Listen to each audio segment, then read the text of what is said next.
I've always liked it. I mean, I don't know why. I started dancing when I was 5 years old in New York City, in the streets. For money, people would get in a circle, all the kids, and would just clap our hands.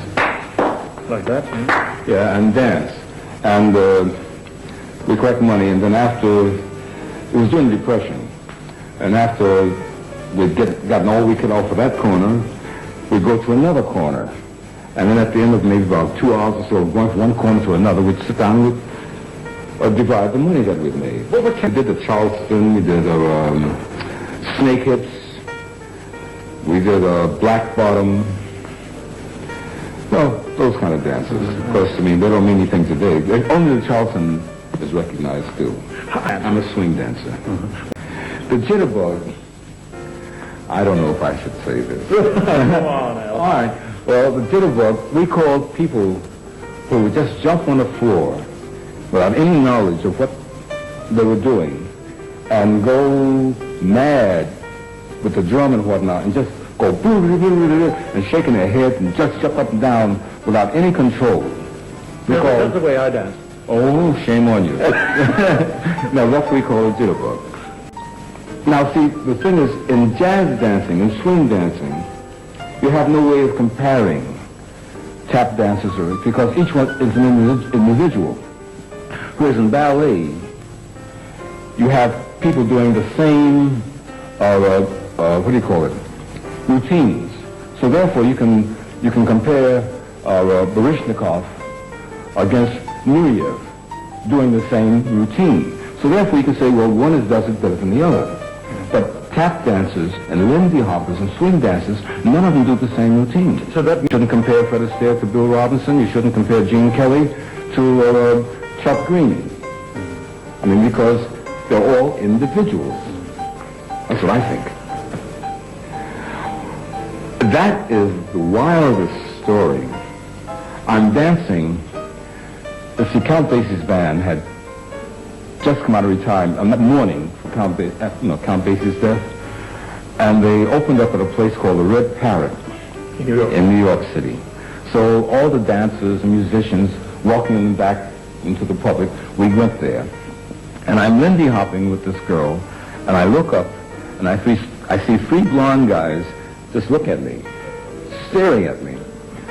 So I'm dancing, so I look at the girl. I said, do you know them? She said, no. It was the mafia, We didn't know what they were. They were blonde. They couldn't have been the mafia. So we danced another side, and there they were again. So finally, one of the men that I work with in the school, where I teach dancing, he came and says, Al, I have somebody that wants to meet you. Then he brought these three young men over. They had come from Sweden. They had come there looking, preferably, for me to come here to teach. And they came to New York City and found me within 3 days, which is impossible almost. Well, the Swedish youth is, at their enthusiasm, is comparable to the enthusiasm that we had during the 40s and the late 30s, mainly because of the fact we don't have big dance halls anymore, and the big bands are almost non-existent. And also it's very difficult to pay the salaries of an 18-piece orchestra because the unions have just, the salaries for musicians is astronomical. Savoy was a ballroom. It was a block long. The Savoy was number 1. The Roseland Ballroom, which still is in existence, that's in Midtown Manhattan. That was number 2. But then you had myriads, many ballrooms all over the town. Brooklyn, the Bronx, and Long Island. And the big bands were well supported. And during World War II, there was a musicians' strike. And musicians stopped playing. And that caused the downfall of the large orchestras.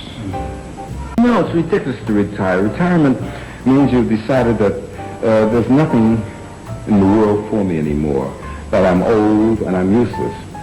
And I believe you're useless only when you think you are. I don't believe that there's with all the experience that anybody can get by the time they're 60 years old, I believe that maybe you can't do your profession the one that you had before, but there's always something that you wanted to do that possibly you may not become a great success at it, but at least this time you can try. Because you're on your pension, so you can afford to sit back and say, well, I tried anyway. Keep on moving, don't stop. Keep on moving. Keep on moving. As they used to say, keep on trucking.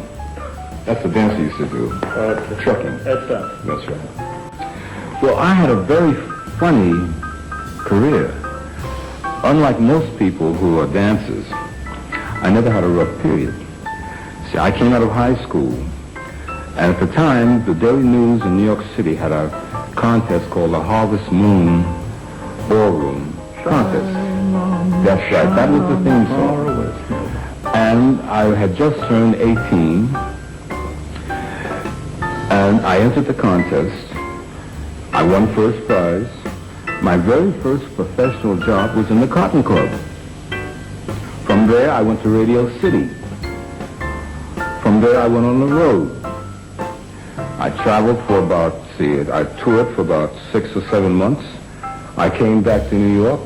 I went into a Broadway play with Bill Bojangles Robinson called The Hot Mikado. And that lasted for 2 years. And so I have had a charmed life in show business.